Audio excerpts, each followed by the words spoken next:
It's that Tardis Wiki Roulette time on that Tardis Wiki Roulette channel. That's right. It's Tardis Wiki Roulette. There's a whistle jump scare. You got jump scared? Oh my god. I'm so sorry about jump scaring you. I'm not going to do anything about it, but I'm so sorry about jump scaring you. Need to edit that intro. Need to edit you. Outdated with the new rules.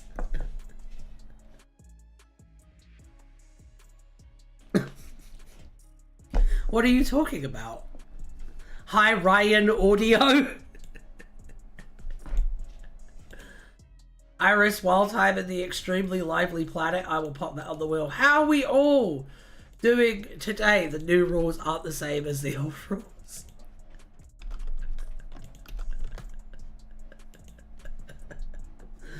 Oh dear. Okay. We should probably start in a second. If you could imagine such a thing. The lights on? The lights aren't on. Oh my god!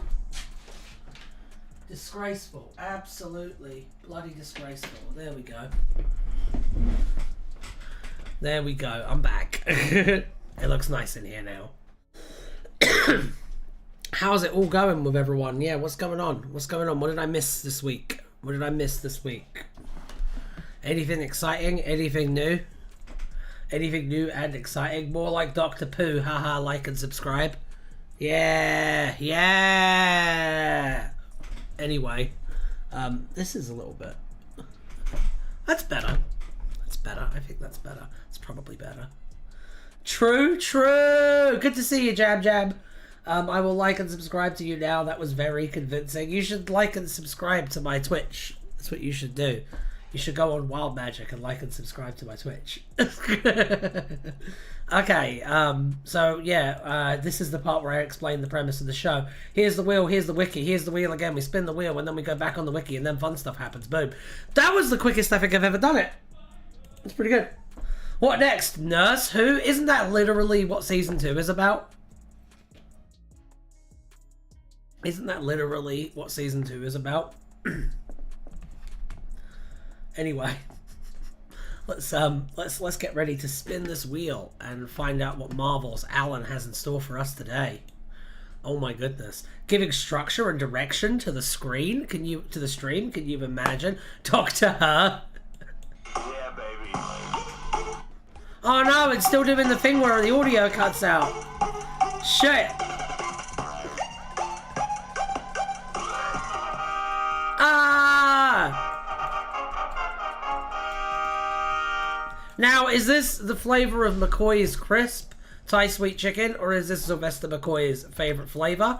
Or is the answer to this question simply yes?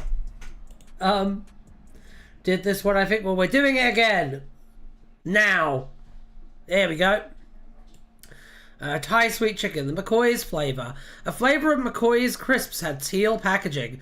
McCoy's crisps in teal packets were being sold in a shop in Queen's Arcade in 2005. Behind the scenes, although unnamed in rose, the flavor of McCoy's in teal packaging is Thai sweet chicken. McCoy like the X-Men? Yes.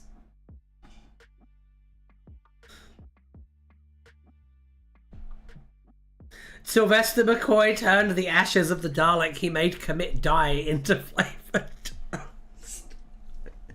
He made commit dye. Doctor Who fans would not understand the hit story Rose without this page. True. True. All crisps are actually car-led bits. That's funny. I'm opening a window. It's a little stuffy in here. Stuffy Wiki Roulette. There we go. You're going to have to hear cars driving by, but I'm going to get to breathe. So I feel like that's a fair trade-off. Anyway. That was a good start to proceedings, I think. Let's continue. Let's continue on. With our very important meeting we do twice a week. Okay, spin the wheel. Yeah, baby. Crisp Turbinate.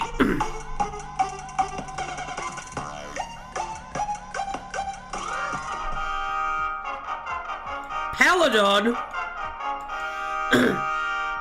Clade bit sounds like a topic for the Twitch. No, it doesn't. Talk about it here. Peladon, woo!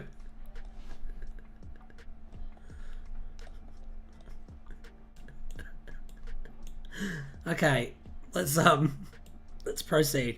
So Peladon was the stormy planet located in the Mutter Spiral Galaxy and was the homeworld of the Peladonians. I haven't done the Tardis Wiki thing yet. No, too political. Spin again. Peladon was similar to Earth in temperature, gravity, and atmosphere. It had 3 moons, which made navigation difficult.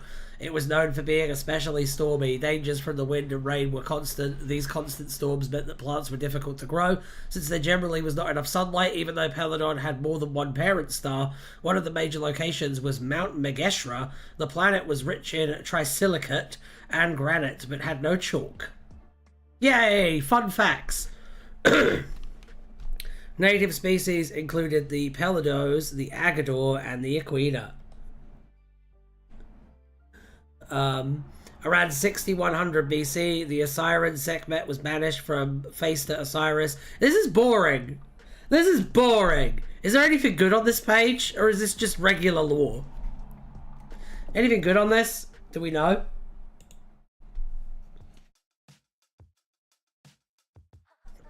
Who does this? Does what? Does what? This sucks. Where's Alpha Centauri? Exactly. Exactly. Yeah, there is nothing going on here at all. Ryan, I have a really funny page that won't be boring at all. Love to hear it. I'll pop it in the wheel. What a beautiful thing that is. Okay. Alpha, my goat.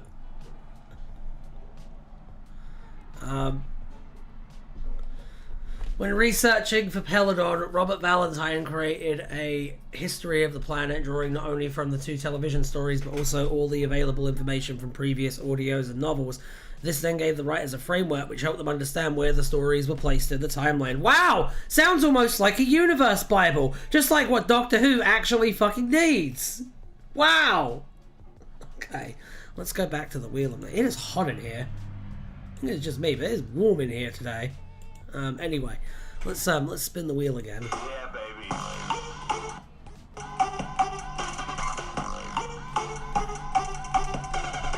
What's it gonna be? What's it gonna be?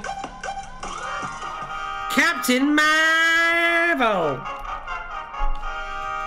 Alright, let's grab that really quickly and take a look.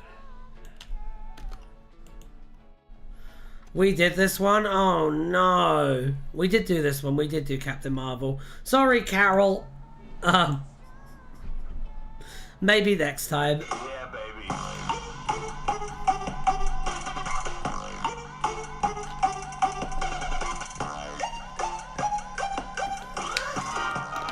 We did this one too. It looks like we have to it looks like we're gonna have to do a purge of some of the things on this wheel. Yeah, baby.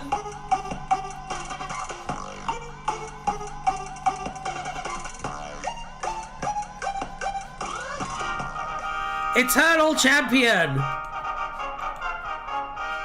Did we look this up? I think we looked this up.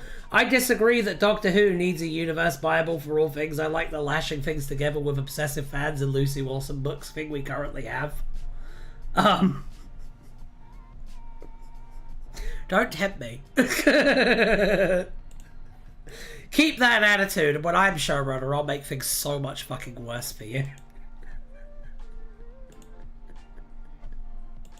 I'm gonna make things so much worse. Oh dear. Yeah, it's a stub, still interesting though. What one was it again? What did we land on? Eternal Champion. We can look up Eternal Champion. Eternal Champion.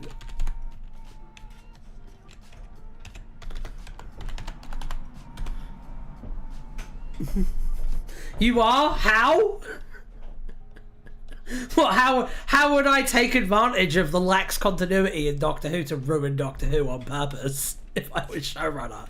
Is that what you're asking me?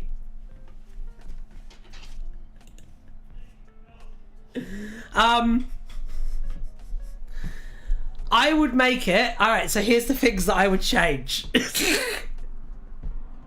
I would make it that all humans are Time Lords, and I would make it that Earth does become Gallifrey, and I would hard set the date Earth becomes Gallifrey to the year 2500, and be like, that is when the transition happens. Everything that occurs after that is non-canon. That's what I would do. I would start with that. The next bit change I would make is I would make it so that the Daleks are just a subspecies of Cybermen. That's the next change I would make. I would make it that the Daleks are a subspecies of Cybermen, and I would continuously put reminders that the Daleks are subservient and not as good as Cybermen. I would make that canon. I would do a Cyberman versus Daleks episode where the Daleks immediately submit. Keep Ryan away from showrunner at all costs. I would have it so that Susan didn't consent to going off with one and was actually a kidnap victim the whole time. I would use deepfake to retcon it so that the John Hurt's Doctor did actually do the Time War and kill all the Time Lords, and as he did it, I would have a fucking smile go across John Hurt AI's fucking face. The only canon Doctors are Tom Baker and David Tennant. No, I would go the other way. I would decanonize it. I would make it so that the entire RTD1 era was a psychotic hallucination that the Doctor was having. It goes from McGann to Matt Smith now.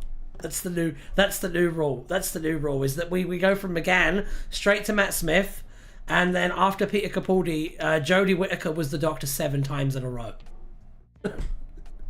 Remember the retcon that Ace is actually a human. The only RTD canon episode is Fear Her. No, the only RTD episode that I would keep canon is the End of Time Part 1, but not Part 2.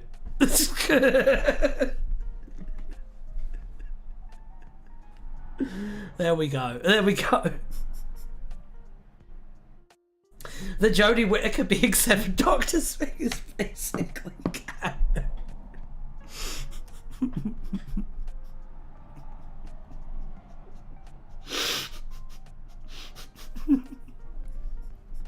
13 was an assassin at some point. I would also, I would make the Doctor Jesus as well, like, unironically. I would have a story where Jesus goes to Nazareth and, like, lives out the life of Jesus Christ and then gets crucified and then just decides to leave after 3 days. I would do that. I would do that too. I don't know, I'd ruin it. I'd absolutely ruin it on purpose. Aggressively.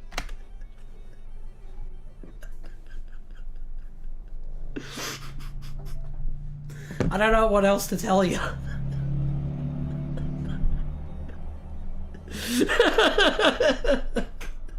I can't think of anything else I do right now, but I'll get back to you.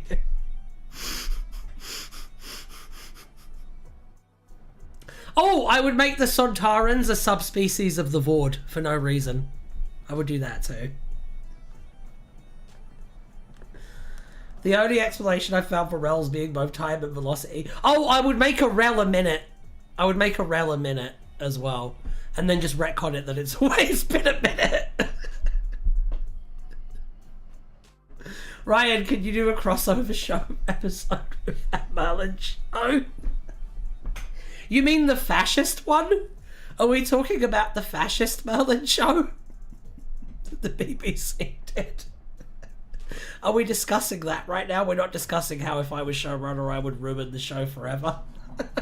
Politics. I am the host! The one you complained a bit about, yeah.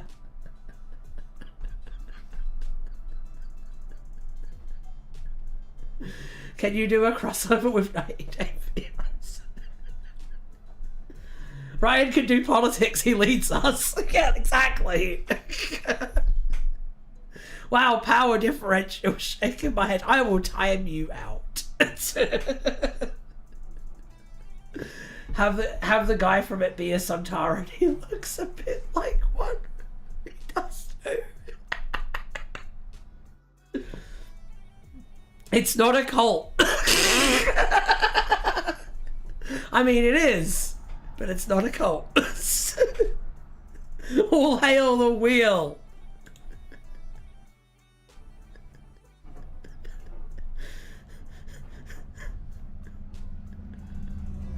Ryan, can you make it a cult? I don't have any control over that. It just happened on its own, Cargo Queen.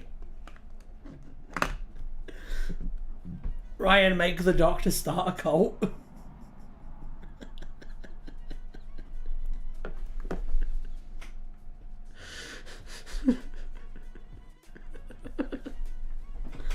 I unironically have a fan audio I made about that, where the meddling monk starts a Doctor-themed cult just so that they can, like, get tribute and live a comfortable life, basically.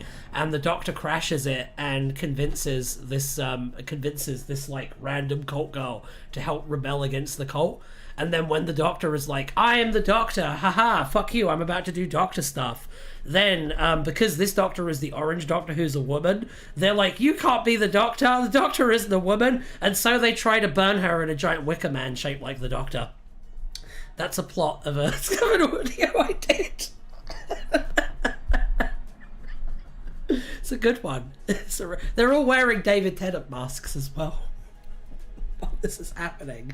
And then at the end, when the Doctor defeats the cult, the lady in the cult who like was like the companion for the episode is like, you ruined my life. I didn't have any meaning in my life except this. And let me tell you, Doctor, one day, the name Kavarian is going to have a very different meaning to you. That's right, I did a meme Doctor Who cult episode and then made it a secret origin story for Madame Kavarian. Listen to my fucking audios.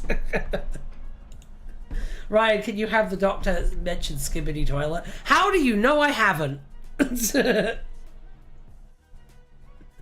Can't believe the Orange Doctor went woke. I know.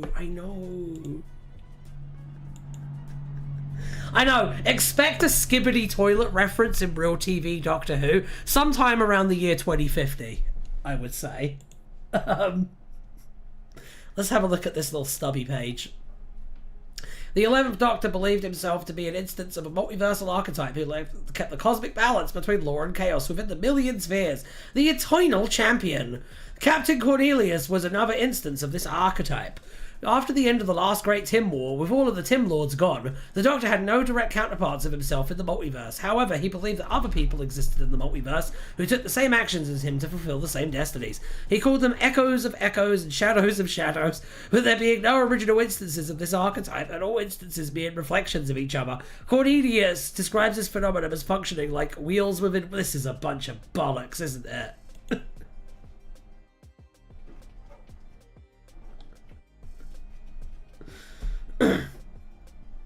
Hey, Missy dabbing was like a couple of years out of date. It was still kind of topical.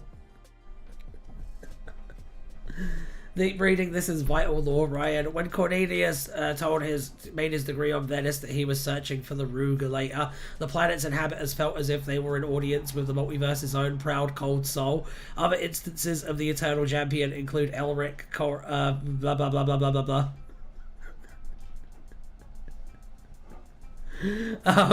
In various novels set in the Michael Moorcock universe, this archetype is called the Eternal Champion. Many protagonists of Moorcock novels are described as being instances of the Eternal Champion. Raynark of the Rim was indicated to be the original Eternal Champion, with the existence of the other champions resulting from his cosmic experience. In a 1990s omnibus reprinting of the novel The Sundered Worlds, this is alluded to in The Coming of the Terror Files.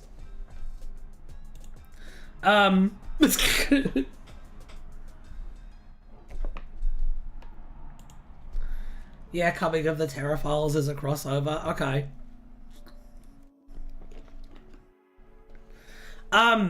One thing I would unironically like to do if I was showrunner of Doctor Who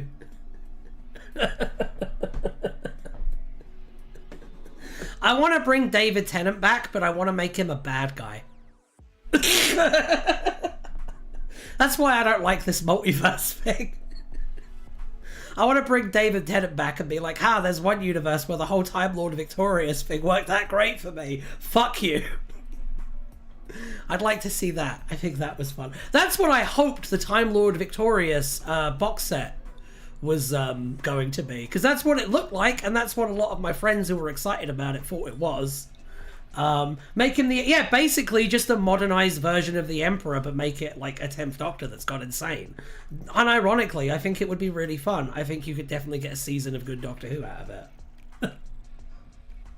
Yeah, the no counterparts thing is utter bollocks. I agree, it's utter bollocks. And the thing is, like, does that mean that Time Lords are weaker than Spider-Man? Because Spider-Man could travel to other universes, like, it's no fucking problem. TLV was so lame. I agree, it was lame. It was lame. And I think the idea of bringing in David Tennant as the Time Lord Victorious and basically making him just the Maker, it'd be really cool. It'd be really cool. And Doomsday. Imagine the cliffhanger. Imagine if you get like a season of like RTD style teasers and like little things, and then the cliffhanger to the finale is they travel into another universe, right? They open the door and it's just a planet being ransacked by Tardis blue Daleks who are flying around, and it's like, oh shit, it's a Dalek episode. Wait, why are they blue? And then they just start going, all hail the Time Lord Victorious! All hail the Time Lord Victorious! And then you just zoom in on whatever actor is playing the Doctor at the time's face, looking sad, and then you go, and then you go next time on Doctor Who, and then you show David Tennant coming back as the Time Lord Victorious. Imagine the fucking press coverage it would get, though. Imagine. If you want to talk about TV, not from a storytelling perspective, but from like a make this event television perspective, I kind of think that's the last trick Doctor Who has left to pull. Can I steal this idea? Maybe go for it. Absolutely go for it. They're just Yzgaroffs. You can absolutely steal this idea, though. It's on video that I said it here. I don't know. Fun fact, that's actually what my first couple of seasons of my original Doctor Who audio drama, Tales of a Time Lord, was all building up to, was this idea. And then the actor who played the Doctor lost interest. All died. Like when they used the 6th Doctor intro in the 8th Doctor audio. Oh dear. I steal everything for my Doctor Who fanfic. Oh dear.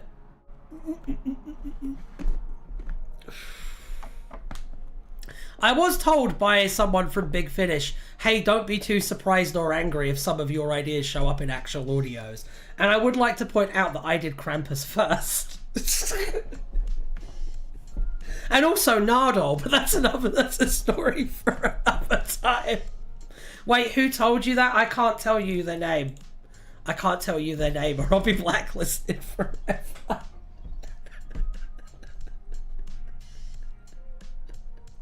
I'll email you it. I'll tell you who it was. I'll email you it. One sec. And then you can drop cryptic hints throughout the stream. Oh shit, that just went to my Gmail. Thank God it didn't open in time. Did you specify Nardi having glass nipples? I might have, yes.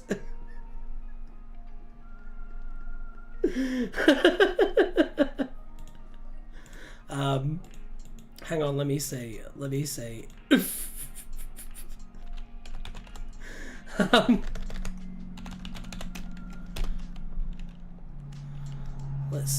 Alright, here you are, Odin.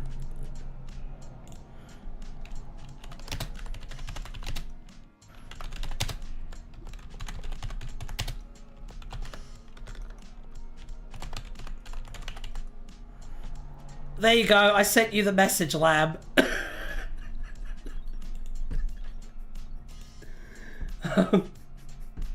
Doxing Wiki Roulette.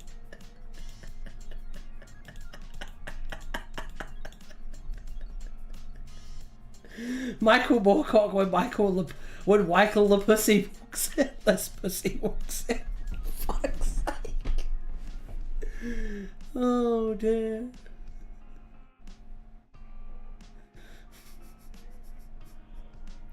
Can confirm I know Ryan's happy.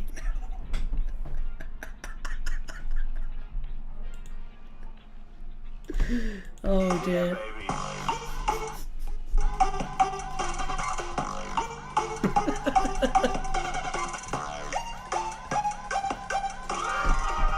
We've done this one. Wow, there's a lot we've already done on here, huh? I can see a couple on the list.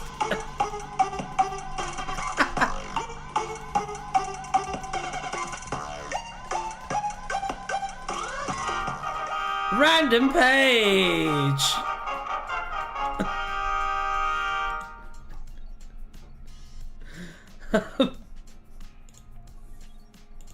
Okay.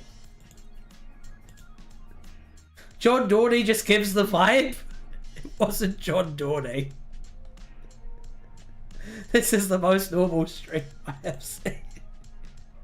If you successfully guess who it is, I'll say it's not them. How about that?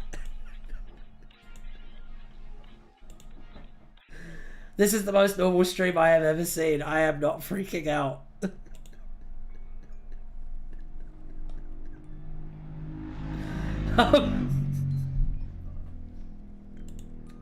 Is it Spider-Man? I'm pretty sure that Tim Shaw is one of mine as well. I did a story set on the Mary Celeste with that exact monster.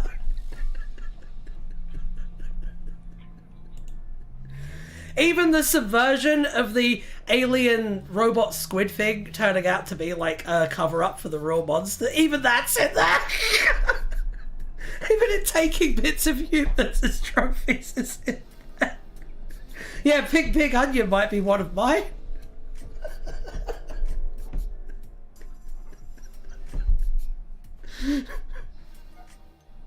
Wait, did you invent the Daleks? No.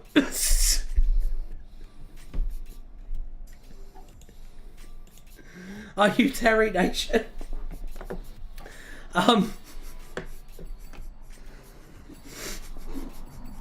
I did invent an alien entity possessing a Dalek, giving it a human eye, and it being obsessed with being one with the human characters. I did invent that. Can't believe you're Sidney Newman in disguise.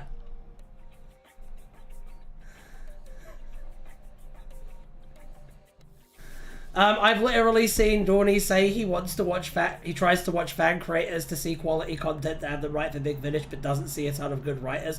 He's right. As a fan creator, most of the people who make fan content in the Doctor Who sphere are fucking bad at it.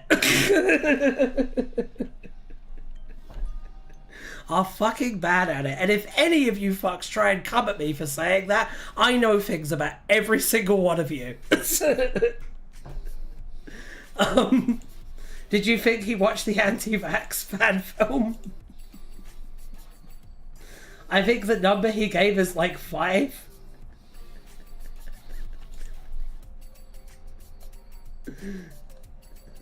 As a fan creation, Big Finish should insult themselves more. I agree.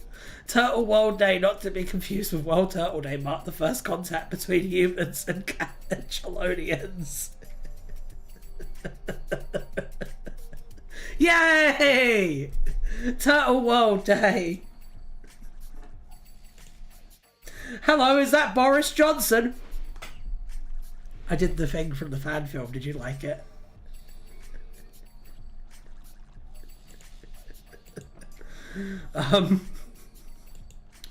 All right, let's spin the wheel again. Yeah, baby.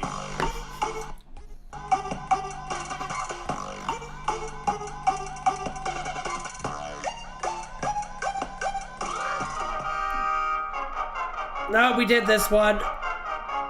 We are trimming the wheel today. Baby.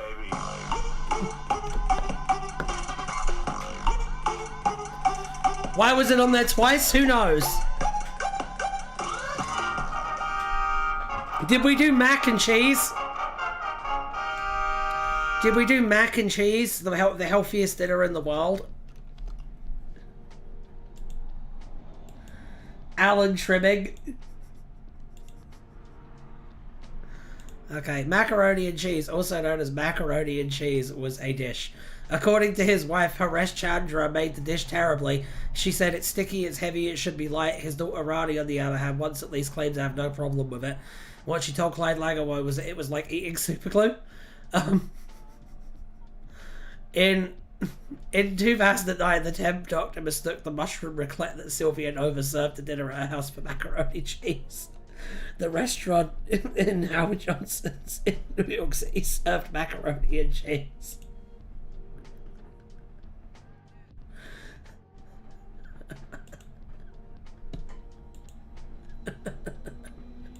Alright, let's go. Yeah, baby.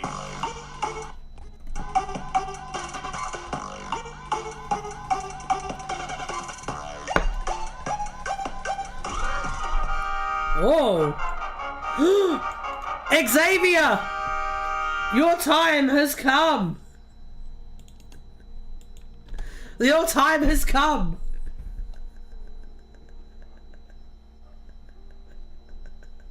It's here!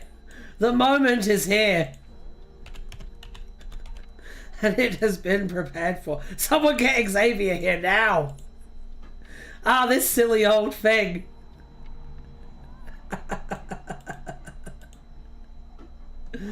Oh dear. Depends on if you have liquid superglue or gel superglue. The moment is me, you have to decide. What do I have to decide, Carco Queen? Promposal was a one-panel comic by Xavier Llewellyn, published on their Tumblr blog. Hang on, let me get the page up 1 second. Oh, good God.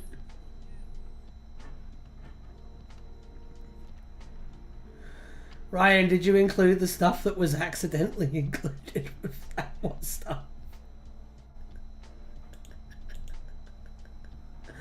What was that, Doctor Who? The Promposal was a one-panel comic by Xavier Llewellyn, published on their Tumblr blog, featuring Epsilon and Bibendum, characters previously introduced in Out of the Box and A World of Pure Unimagination, respectively. Epsilon proposes to Bibendum through the medium of rap, to which Bibendum remarks, "What the fuck?" That's fucking great. 2 other suggestions were in that one. Well, I mean, let me put those back on.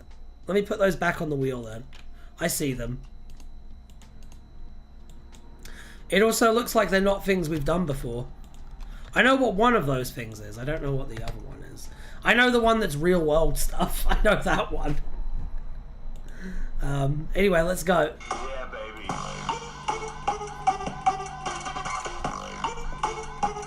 Bibendum, like the Michelin Man.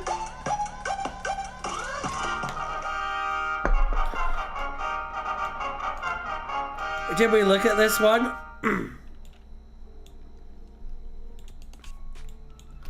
Alright, let's see. Everyone's favourite law. Yeah, we did do this one.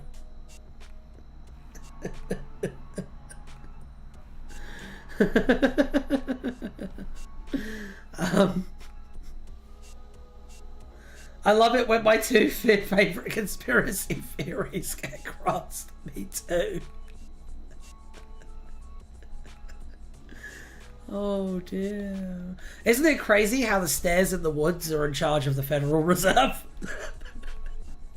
Yeah, we've done this one already. We're going to do another one. If a sea devil got cyber...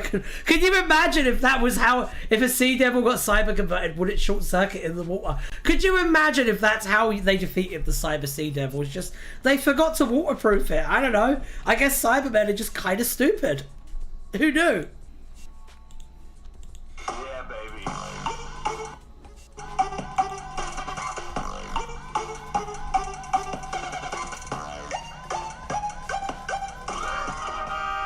Ah!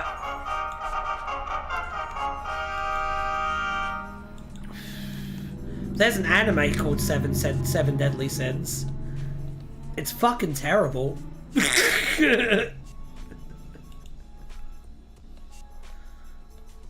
Okay. Forgot to remove the gold allergy, added drowning. Okay, Seven Deadly Sins was the 12 short trips anthology published by Big Finish Productions. The darker side of human nature is a terrible place.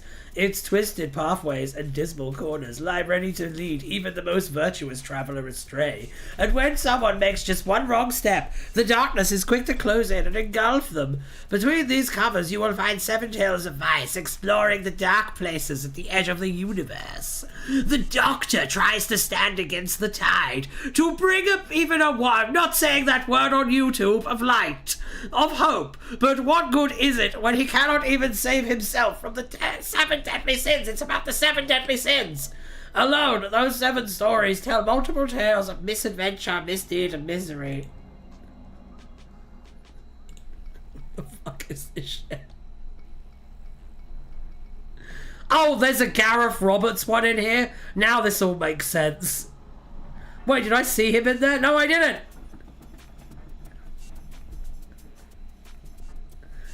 Eight. What have I walked into? A usual stuff. A what of light? Yeah, I saw that too. Who is David Bailey? David Bailey. That's who's responsible for this. David Bradley. We don't talk about Gareth. Yeah, baby.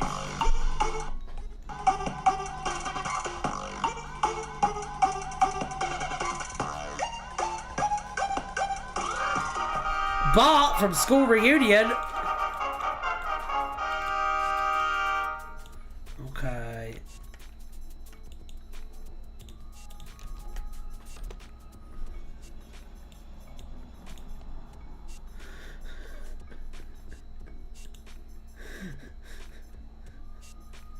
You remember this iconic character, I'm sure.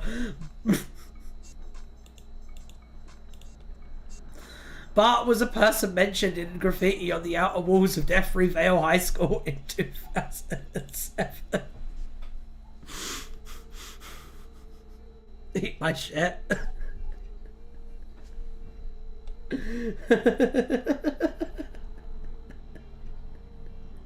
I can forgive Gareth Roberts, but 8 stories is where I draw the line. You can forgive Gareth Roberts.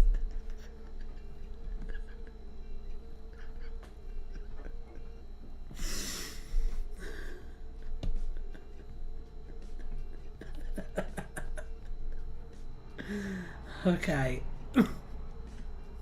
Let's go back. Jesus. Got the giggles really badly today. Yeah, Good mood.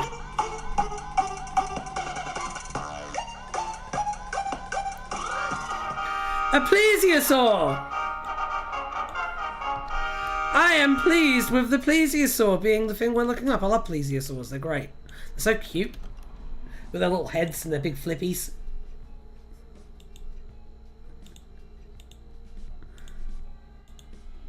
Ryan infected by the giggle.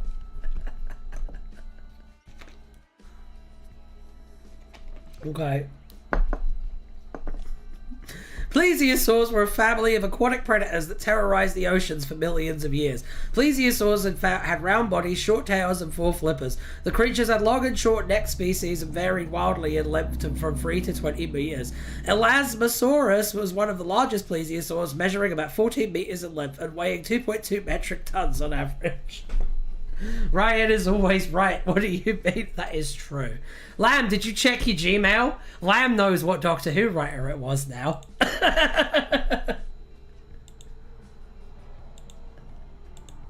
Lamb knows what Doctor Who writer it was. Who was it that said the thing about fanfic writers not being good enough for Big Finish?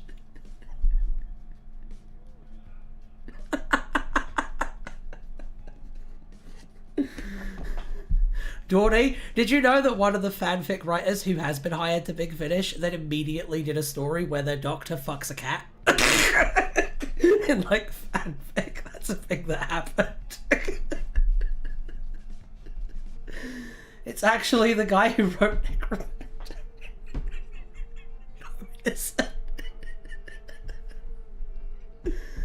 I knew that. He what?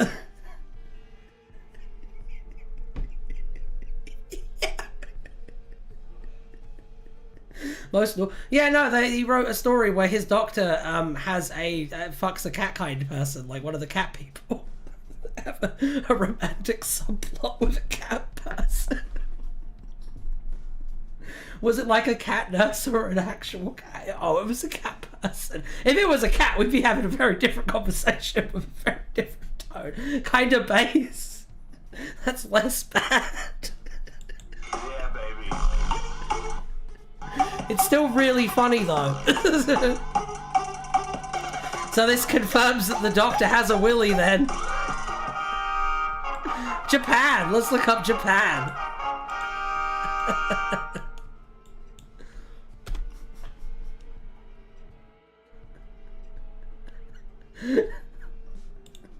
Alright. They also did a story where they revealed that the trickster caused COVID. That was a fun one. Japan, also known as Nippon, was an island nation off the coast of East Asia within the northern and eastern hemispheres of Earth. The capital city was Tokyo. According to Santiago Jones in 2010, Japan was 80% forest. One's 88th birthday was a joyous year for the Japanese. As such, Shiko Sato celebrated her grandfathers by going from Cardiff to London to watch grown men throw rice. Japan's imperial court was established in 794 at the city of Heian-kyo, which was renamed Kyoto 3 centuries later. During the 14th century, the rule of the Kamakura shogunate was ended with the restoration of the Emperor Go-Daigo, but this was short-lived. Civil war eventually forced the emperor to flee to Yoshino in 1336, and Kyoto was captured by the Ashikaga shogunate, beginning the Muromachi period in Japanese history. The civil wars of the Yoshino period began... Is this just a trick to get Doctor Who fans to learn Japanese medieval history?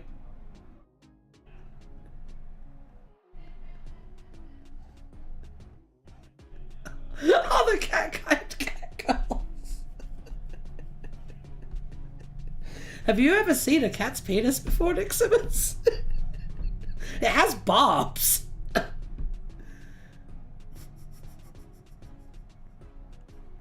The Trickster caused COVID, the 8th Doctor caused COVID, Bernie Summerfield caused COVID, Torchwood caused COVID. When will we get the true answer, Lucy Wilson?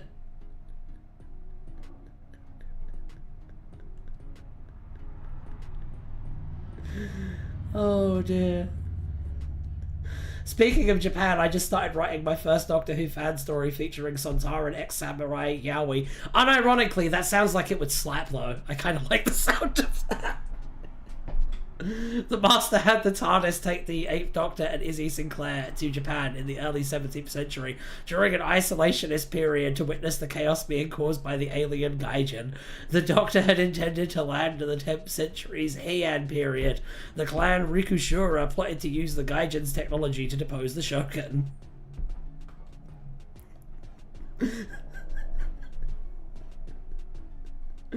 The Doctor witnessed the Earth's fury at the Japanese island of Okushiri in 1720. In the 1820s, the first Doctor, Susan Barbara, and Ian Chesterton visited Kyushu in Japan, where they were captured by Daimyo Takagi Mamoru and taken to Nagomi Castle. They managed to escape with Mamoru's blessing after the castle was laid siege to by the army of Shogun Tokugawa Ieyasu. I posted my first Doctor Who on Tumblr, but it's lost media now because my account was deactivated. Womp womp, I'm sorry. In the mid-19th century, United States warships sailed into Edo Harbor and demanded a trade agreement with the hitherto isolationist Japan. The Shogun accepted the demand, ending the policy of Sakoku. At a later stage, Edo was renamed Tokyo. Wow. Learning actual history here. Learning things that have value. Okay.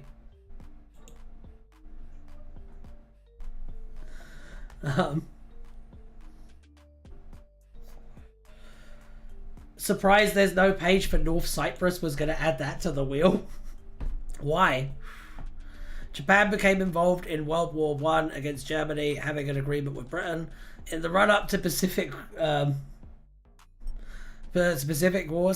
War II, it became Japan's ambition to unite Asia under the Asia Co-Prosperity Sphere. The Imperial Japanese Army united the northeastern Chinese province of Manchuria in 1931 and reorganized it into the puppet state of Manchukuo in 1932, occupied by the Kwantung Army.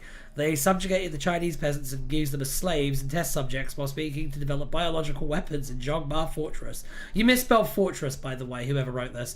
In preparation for future conflict against either China or the Soviet Union.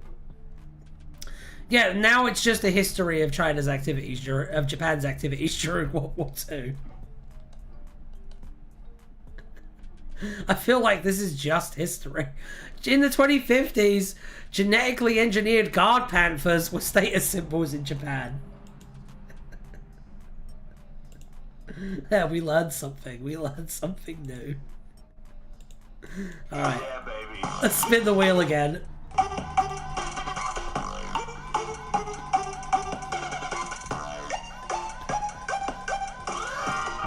Arcs! Let's learn about arcs. Something new, audio.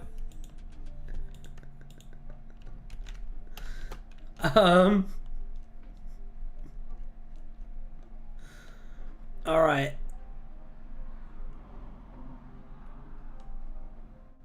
There's a surprising lack of ninjas in the entry on Japan. True. There's nothing on here. Shit. Okay, it looks like we have to go back and spin again. Is this the equivalent of Alan looking up body parts? Yeah, baby.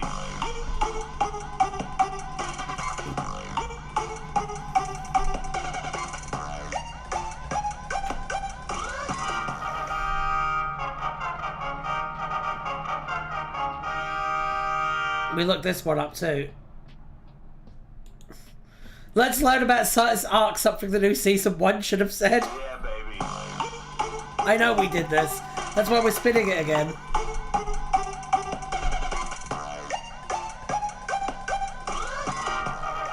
Aperture Science Hat, we did this one as well.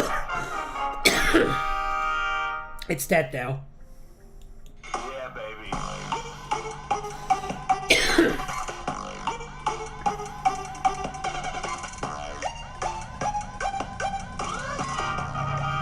We found a new one! Venusian Acupuncture! We found a new one. Please play Portal. Why is the thumbnail 12 and Bill? Because I don't know, just random collection of Doctor Who characters. So there's almost never a special significance to whoever's on the thumbnail for the episode.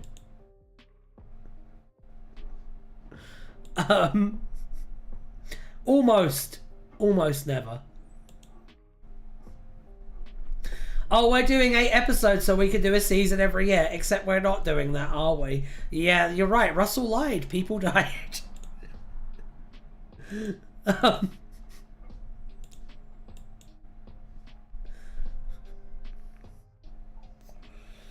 Can't wait for Destry and Exile Doctor to be a thumbnail.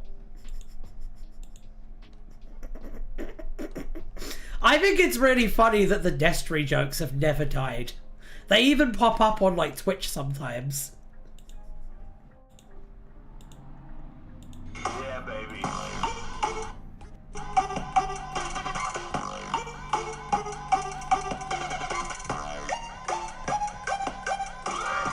Moon Rocket!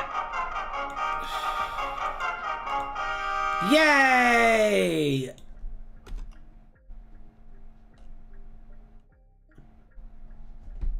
We didn't do the page, I don't think. Destry never dies like Disco, but more racist. What do you think Venusian foreplay is like? Fumbly, because of how many fingers they got.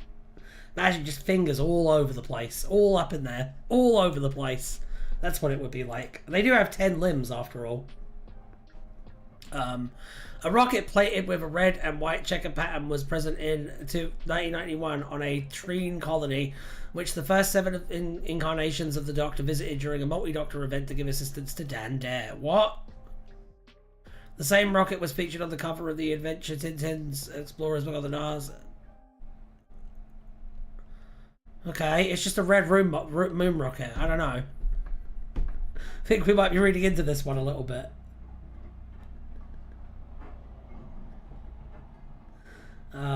Dr. Lou versus the Dirty Farlex. Is that a real thing? I guess we'll find out because I'm putting it on the wheel. Is this a page you just made, Carco Queen? It's not even a red moon rocket, Ryan. Yeah, it is. It's clearly red.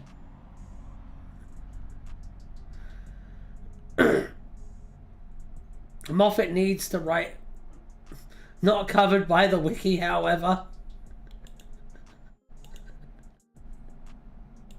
Okay, let's go. Let's spin it again. Yeah, baby.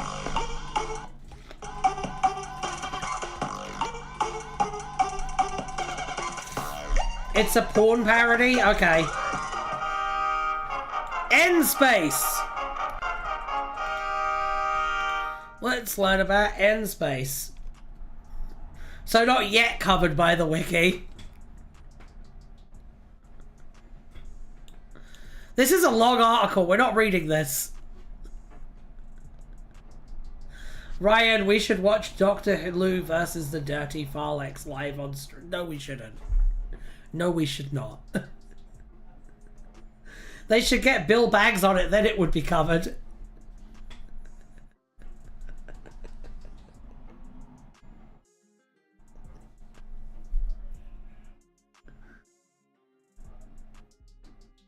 Seven likes and we watch it. It's never a bad idea. It's never a good idea to watch porn communally, okay? And I'm telling you this as a mostly heterosexual cis man, okay? The night never gets any better. Like the nights with the bros never get any better when one of them decides for some fucking reason to go, hey, let's put a porno on. Things never get better, man. It's never improved a night. Ever. Ever. Ever. Best thing you can do in that situation is leave. If I dislike, does that negate a like? No. You're actually, if you dislike this video, you're still helping it. I'm watching scissoring videos and you can't... No, if you watch porn on your own, or if you watch porn in the middle of a conversation where other people are not watching porn, that is not the same thing that I'm talking about. Save that for Something Blue Audio After Dark. That's just wild magic.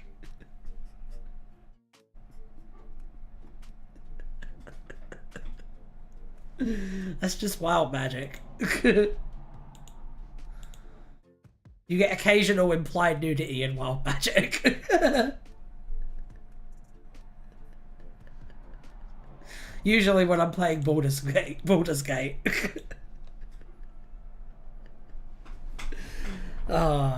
Najawin knows what I'm talking about. 7 likes and we watch scissoring videos of wild magic. According to the 11th Doctor, the universe was born alive, but it could only become aware of itself by developing sensors across its surface. That's my actual spiritual beliefs. That's fun. Do we get occasional implied nudity here? It depends on if we ever stream Baldur's Gate on YouTube again. 0 likes and we play Undertale. We're playing Undertale tomorrow, you fuck. It's up to 8 likes. Amazing.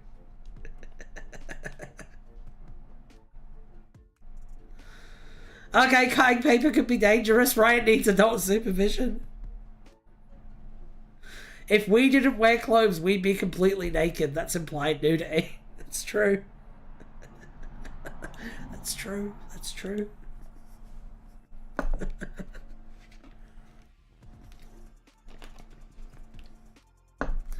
Oh no, we could be naked. Think of the children.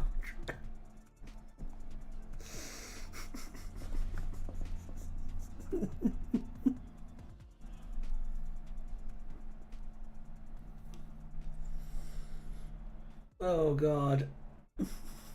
Baldur's Gate.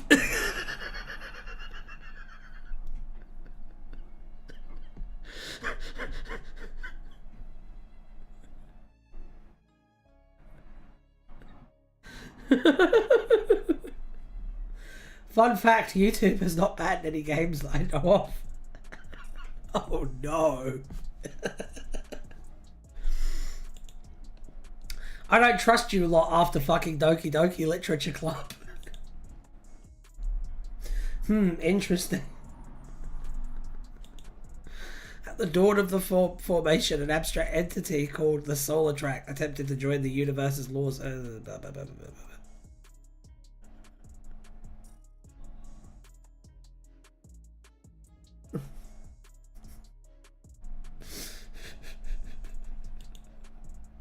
Okay, let's just go on another page. You're on Christian Noir. Yeah, baby.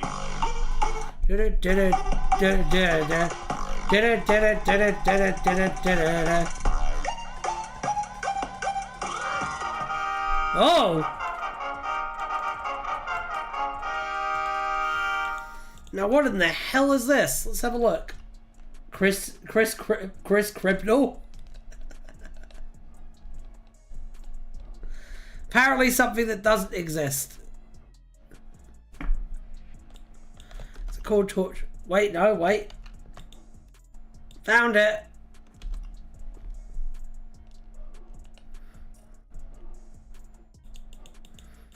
Found it. Okay. Torchwood Cascade CD-RIP.tour was the 16th story in the Torchwood monthly range by Big Finish Productions. It was written by Scott Hancock to be his...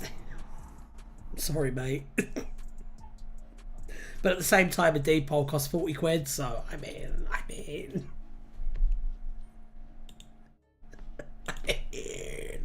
And featured Nakamura Mori and as Toshiko Sato.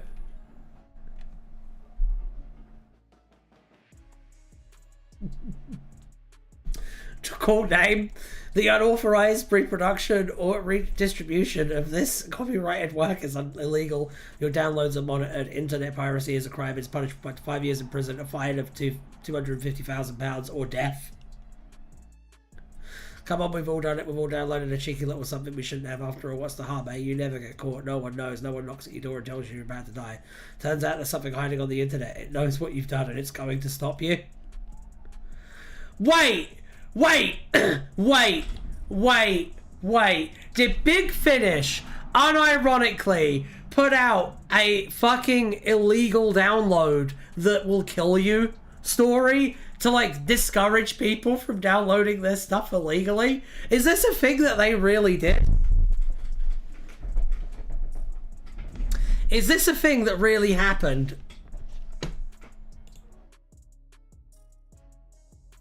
This audio is fear-mongering to prevent big fear. Yeah, it is. This is just fucking fear-mongering. I don't know. I don't know. I'm a little disgusted by this on like a philosophical level. I'm not gonna lie. Oh dear. It's actually quite good conceptually. There we go! Proof that it's garbage.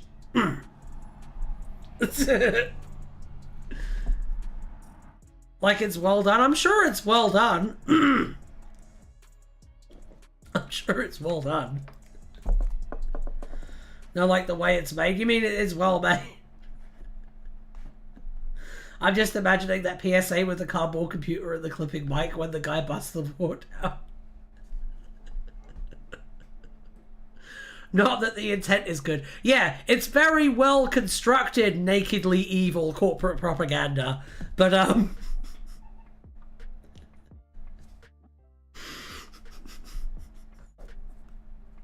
this is bad, man. I don't approve of this. I don't approve of this action. Okay, let's go again. Yeah, baby.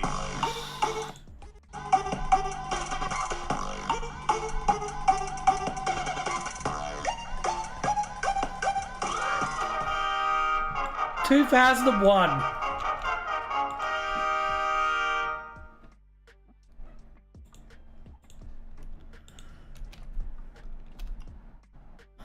The concept of the actual, like, formal device is well done, what I mean. I know.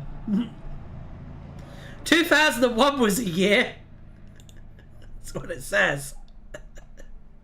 Right there. Okay. Oh, sorry, misheard the words corporate propaganda. What did you think I said?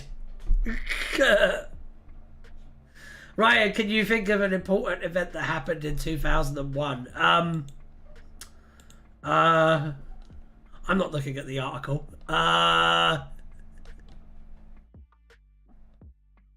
actually, yes. In November, Tony Blair visited New York to visit amusing tourist attractions and stuff.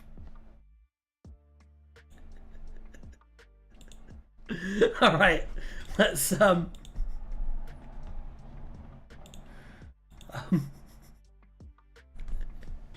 yeah.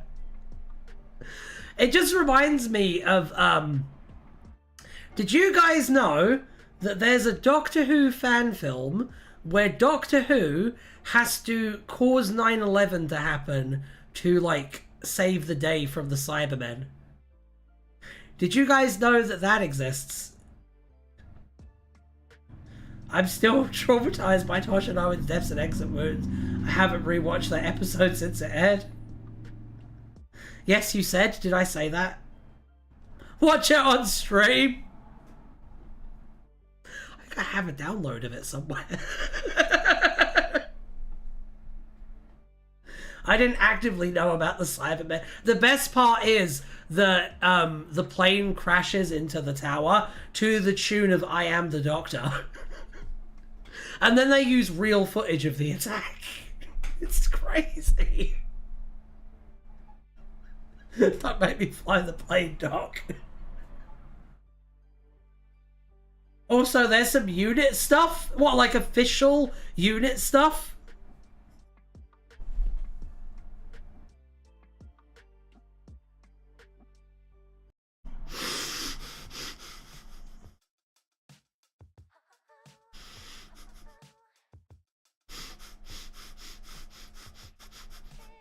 Is this the Sonic Pikachu of the Doctor Who 9/11 fandom?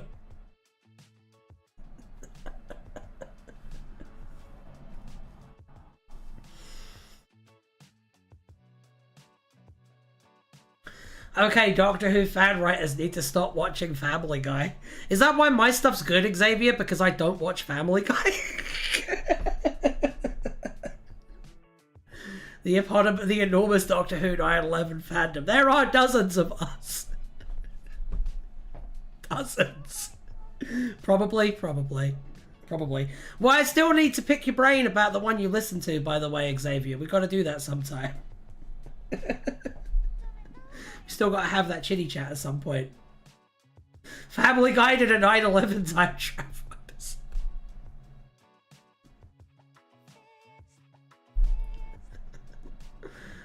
Oh dear. Okay.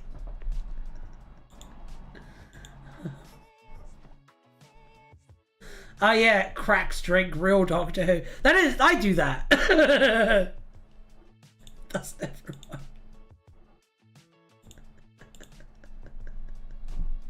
Yeah, baby. Crack open a cold one and spin some wheels.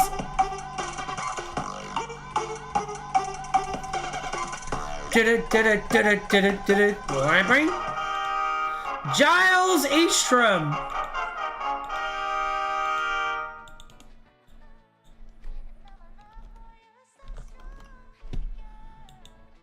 There was admittedly a decently funny joke at the end where Brian and Stu rejoice for allowing 9/11 to happen to avert an alternative apocalyptic timeline. Jesus. Never say that in front of anyone. Giles Estrom, or Sir Giles, was the persona of a French knight who lived in the 13th century, taken on by the Master during his interference with the signing of the Magna Carta. By one account, a real Sir Giles Estrom truly existed before the mysterious disappearance, presumably his murder, at the hands of the Master. We've looked at this one before. We've definitely looked at this one before.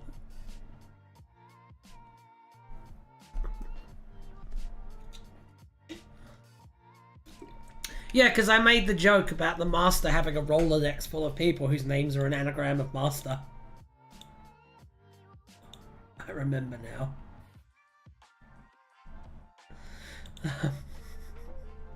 Alright, Estrogen Master confirmed. I think that happened in 2014. Yeah, baby.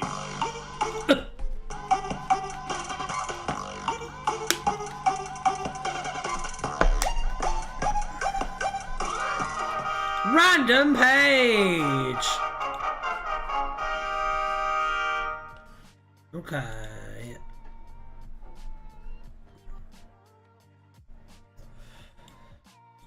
Well, damn. Okay, so the 2146 issue of Radio Times was published on Thursday, 24th of December, and published television and radio listings for this date. Covered the broadcast of Flashpoint, the last episode of the Doctor Who serial, The Dalek Invasion of Earth. Wow. Contents to be added. Notes to be added. I do like the idea of a Time Lord having dysphoria on their new regeneration and transitioning. There's things you can do there. I think there's things you could do there as well. Absolutely, I do. Okay, let's spin the wheel. Let's spin the wheel. Yeah, baby.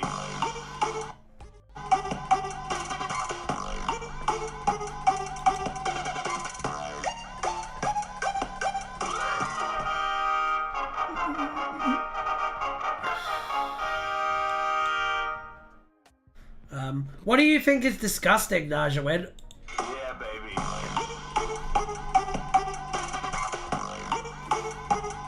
Feel like we did this? We did! Cookie Boy, you're really good at keeping track of these. What's a second E for black hole? The create mod? I know you have very specific Minecraft tastes.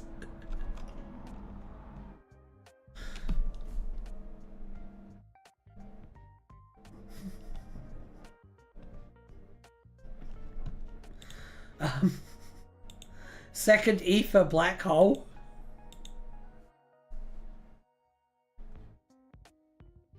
In a way, it is why I kind of hope for Doctor Who's cancellation. Why do you kind of hope for it, Xavier? Give me some detail on that. A black hole known to the monks of Alasia as the Black Sun existed in the second Eva. Oh, so the BBC can actually evaluate getting in new, young, and diverse talent. That would be nice. That would be nice. Acting as one of the centuries of centers of the multiverse, it represented all black holes, and that was also a multiversal version of Sagittarius A, as part of the color zones being pure blackness. There's something wrong with the Doctor. 15 out of 16 are guys, and 2 of them literally look the same. During Raynark's Exodus, I would have it. I'm gonna retcon it. If I'm showrunner, I'm gonna retcon it that if a Time Lord regenerates into the same version twice, it means that they have a degenerative genetic disorder. I'm gonna do that. Ryan, you skipped a bit. Oh.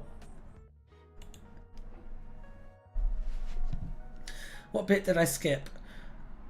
At the center of the multiverse, it was a vital location to the balance of all things. It was the gateway between the million spheres and the antimatter multiverse. Occasionally, time and space radiated from the black hole to all parts of the multiverse in a process called radiant time.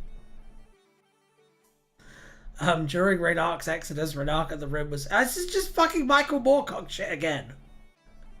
Was said to have entered the black hole and became stuck forever between his last moment of life and his first moment of death. Some believe that from this, Renark reproduced himself deliberately and accidentally on every multiversal plane.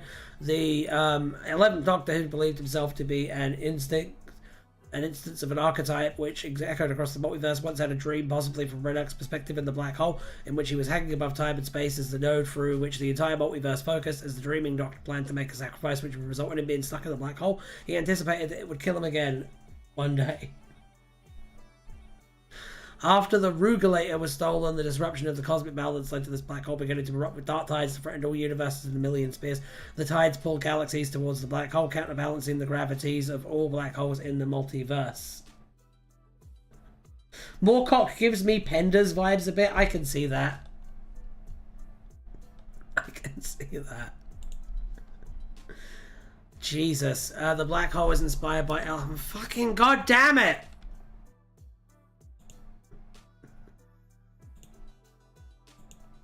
You know, doing Wiki Roulette has put me off reading his books forever.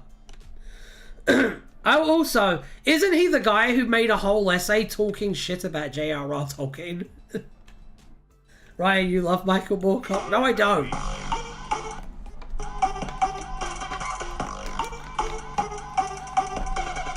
Hang on.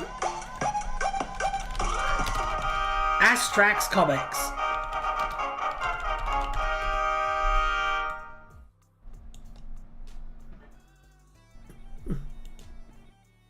I found it.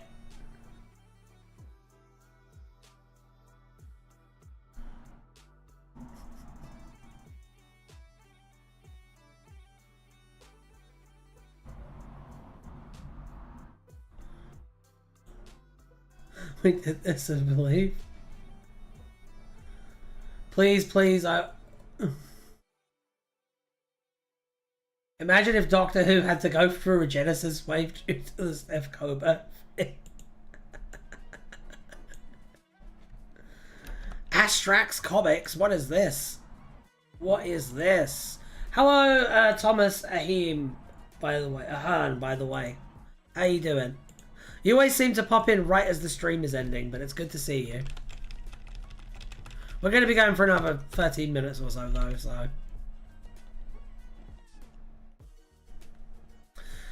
Okay, this looks like an exciting and comprehensive page.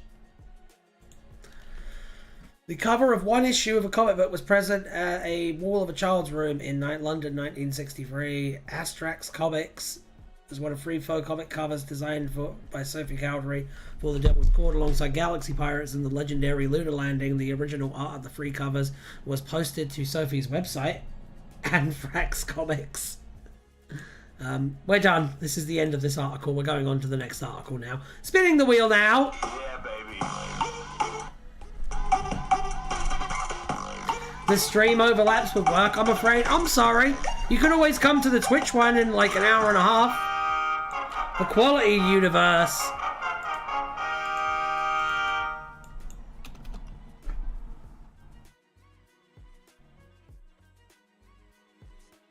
Yay! It's my favorite superhero, Miracle Man. I recall you were happy to read. We did do this, and this one made me like really, really, really happy. I'm watching the 9/11 fan film concurrently with this stream.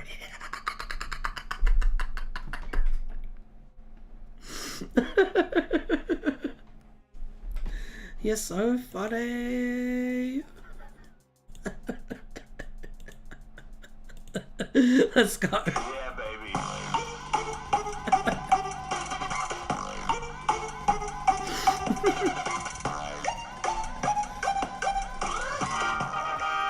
Go, we did this one. Yeah, baby.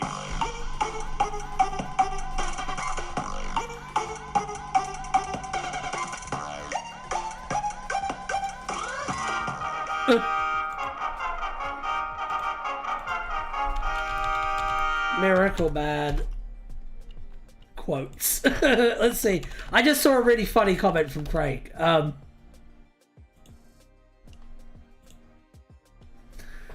Not sure if we did this one. Craig said, epic rap battles of history, Superman versus Miracle Man. Begin.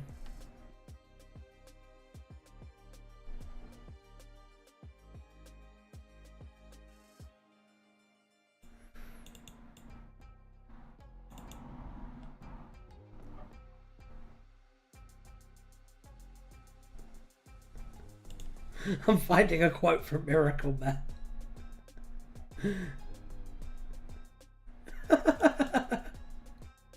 I've watched too many ERB videos. Some of them are good. Some of them are not. I think it depends. But generally, they did a how Karl Marx versus Henry Ford one. I liked that one. I thought that one was quite good.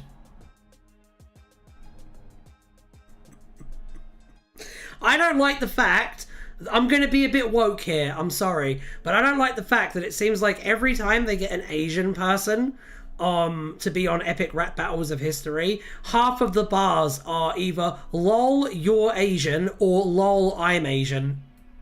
That bothers me a little bit whenever I've seen it. Like, have you ever seen the fucking Clint Eastwood versus Bruce Lee one? That one's fucking disgraceful, man. I don't like the fact that they made Mr. Rogers a racist as well. I felt like that was very uncalled for. Anyway.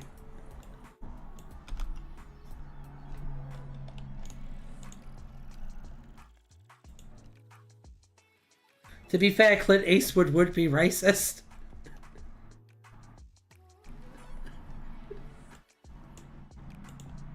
Yeah, but then how do you, Kaka Queen, how do you pass lines like, I'll chop you into 5 black dudes and then remake Cool Runnings. I'll say this once, Lawrence. I hope you understood. Get right back in your van and get the fuck out my neighborhood. I felt myself become a little bit racist just saying those words. I'll drop your ass back to Beijing is actually a good line. Because the joke there is that Hulk Hogan can't tell different Asian people apart. That one's fine. The Doc Brown versus Doctor Who one is pick. I think that one's really funny as well. Western versus Eastern philosophers is also bad. I agree, Najawin. I literally saw that one today and was like, this is trash. Except for the dude playing Voltaire's verse. That guy, I don't know what his name is, but he plays Voltaire. He plays Stephen King. He plays a few others. But that guy is consistently the best person on epic rap battles of history. I sometimes will watch one just because he's playing a character, because he's great. He's the best MC of the bunch. Speaking as a hip-hop aficionado, he is genuinely very talented at what he does. I can't believe he managed to outshine Watsky. What you were going to say, he played Steven Universe. Oh dear. Yeah, baby. He's not the slick He's not the slick MC from DC. I think you'll find the line is, greasy slick MC from DC, one breath I'll freeze your whole measly species. I think you'll find that's the full line. That one's good. The Goku versus Superman one is good.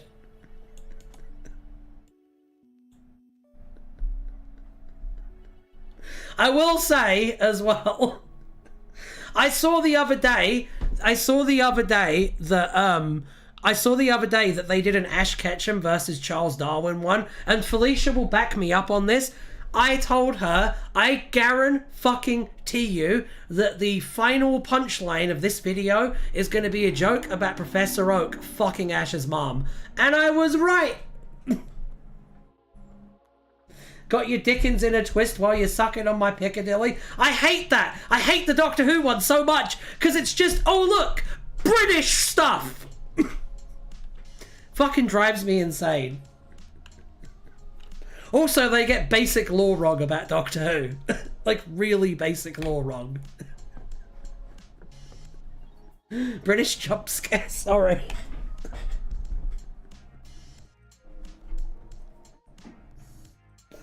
But it is very true that whenever they have to represent a culture that's not white American, they do go to stereotypes, and they go to them hard. And we know for a fact from the behind the scenes that they assist their guest stars with writing the verses, even if they don't need it. Everyone knows David Tennant regenerated into Tom Baker. How about the death battle between Temp Doctor and Rick from Rick and Morty? That was sick. I really liked that. And I don't normally like death battle because back in the day when they were kind of older, they used to just make up stats to decide who would win. Ryan, could you explain what they did? What do you mean? In Death Battle, he had that huge gun in the TARDIS. What? Hey, to be fair, the not liking guns thing is basically just 9 and 10. It is canon that the First Doctor has multiple collections of firearms in the TARDIS, by the way. In the Gunfighters, he chides Ian. I assume it's Ian. And he's like, oh, don't play around with that, boy. That's from my favourite collection, which implies multiple collections of guns on the TARDIS. In the rap battle thing, they make Daleks. They make Daleks remote-controlled robots that Doc Brown can just take over whenever he wants. Hang on, let me look at the lines. Let me look.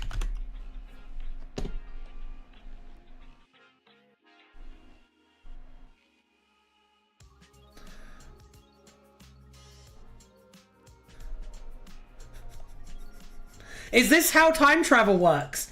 Is this how time travel works? Let's just say there's an infinite number. You're not going to tear any wonky holes in any fabric of space and time. Actually, it's a lot more like a rug, really. Well, never mind. Let's just say there's an infinite number of me simultaneously kicking your ass with rhyme.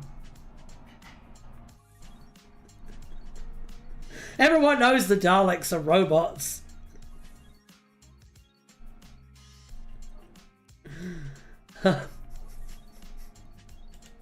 I do like the line, Dalek my balls. I believe it was Stephen in the Gunfighters. You were probably right. I got that wrong, but in my defense, they get basic facts about the gunfight at the OK Corral wrong in the Gunfighters, so I don't mind.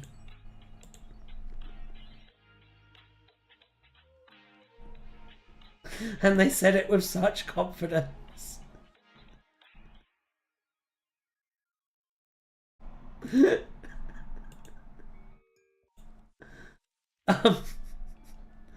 But yeah, no, I don't really like the Doc Brown versus Doctor Who one. You can tell they did like 5 minutes of research on it. It's a little bit like that video of... have you ever seen the Screen Junkies video where they talk about Doctor Who briefly? And then they tried to capitalize on it for the 60th anniversary. They did a video where they tried to get people who were not big fans of Doctor Who to try and convince the host to start covering Doctor Who, and then the Screen Junkies guys explain the point of the show wrong, and then the host goes, well, I guess that just proves that Doctor Who is garbage and we should never cover Doctor Who. Bye! Isn't Screen Junkies owned by Fandom? Probably. It is, or was. What I will say is that Screen Junkies is fucking garbage and you shouldn't watch it because it will rot your brain. It's impossible to hate Doctor Who and unbiased evidence.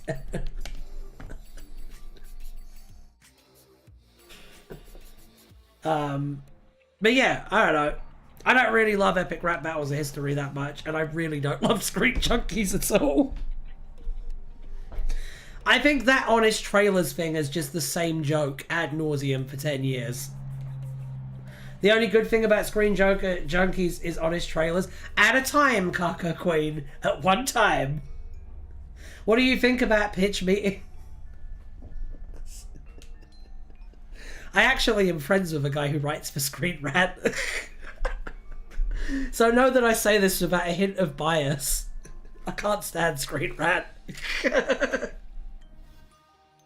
Also, ERB fell off hard. It did. It fell off super hard. I haven't seen pitch meetings. I've heard they're good. The guy who does them, the beardy guy, he's a delight. I haven't seen pitch meetings though. But if it's yet another sketch series where it's the same joke over and over, I probably won't like it. You could argue that stuff like CinemaSins and Honest Trailer ruined media literacy. I definitely don't think it improved it.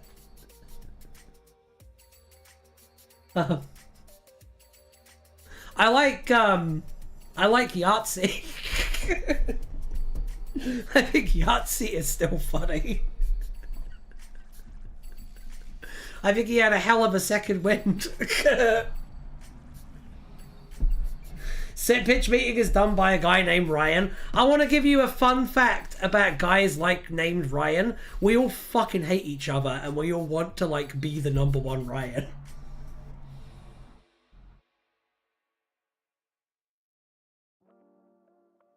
CinemaSins is not comparable to Honest Trailers, I don't think. To the Ryan-verse.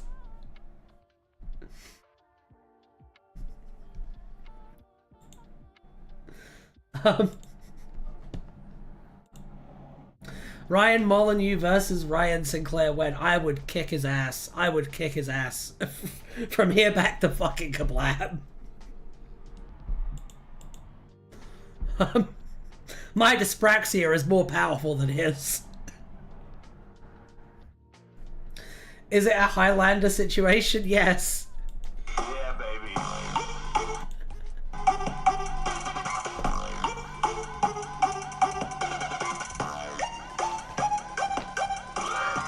The War, unproduced novel. You would kick a disabled person's arsenal? Well, to be fair, in this particular situation, I have the same disability as him. Yeah, baby.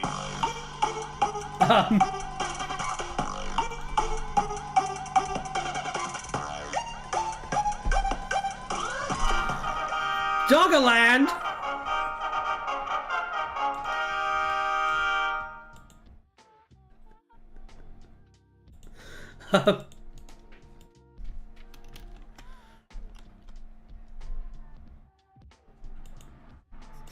I mean, like, I will also be fair. The one time they've ever had anyone physically square up to Ryan Sinclair, he did a lol dyspraxic flappy hands gag. So, I feel like I could probably take that shit. I don't know. Which I am still disgusted by to this day. I don't know if that was mandated by the director or if it was the actor's choice, but like, I hated that. Diversity win, disabled people fight to the death could happen on this channel.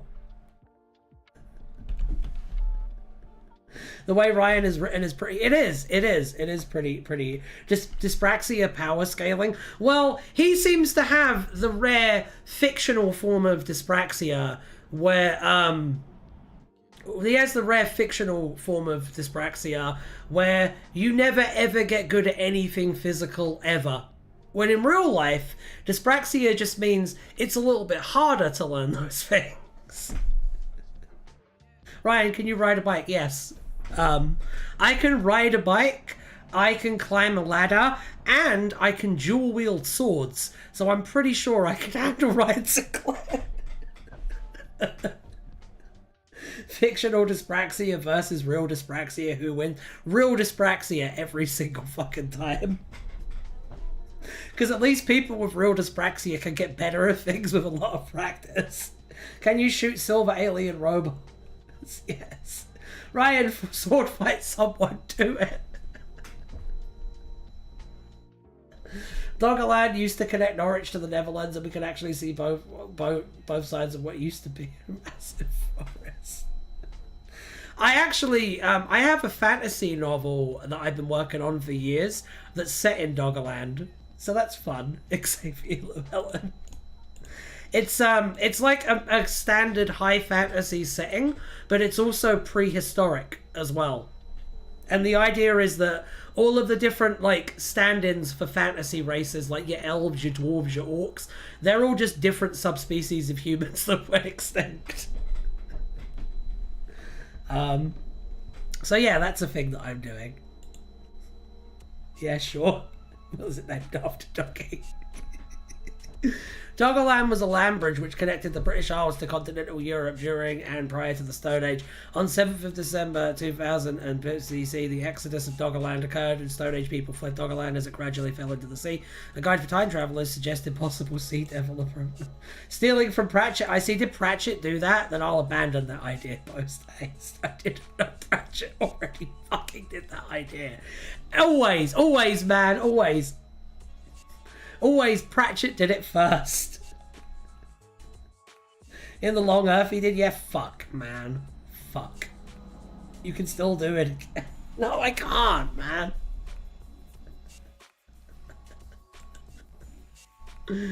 Oh, dear. Yeah, baby. I guess I'll just have to settle for my other idea.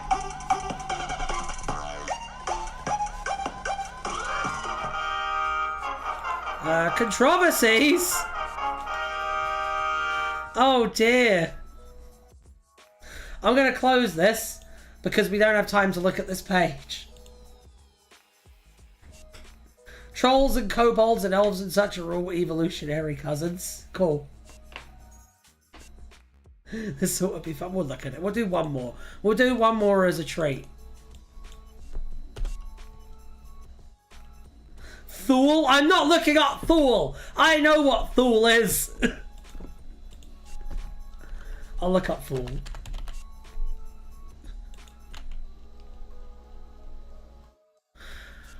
The fan controversies? Oh, no, that's boring. They're boring. It's just the dating controversy and the War Chief Master controversy. That's lame. I don't want to look into that. I don't give a fuck. Neither should you. It's better things to do with your time.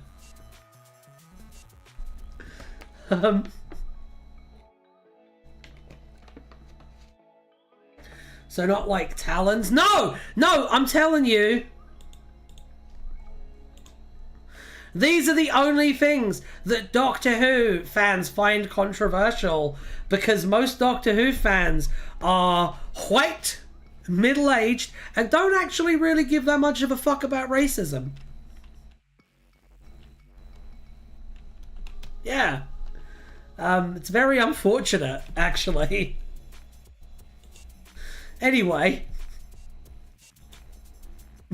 We can't spin the wheel again, because we're out of time. To be fair, these are the only ones we have pages on. Captain Jack's friend should be on here.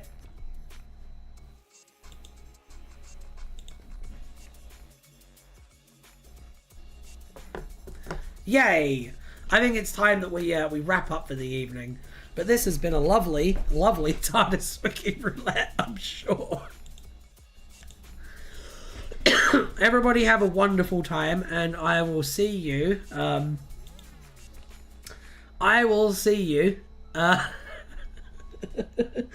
Thursday, or maybe tonight. Who knows? Everybody be safe. Have a lovely time.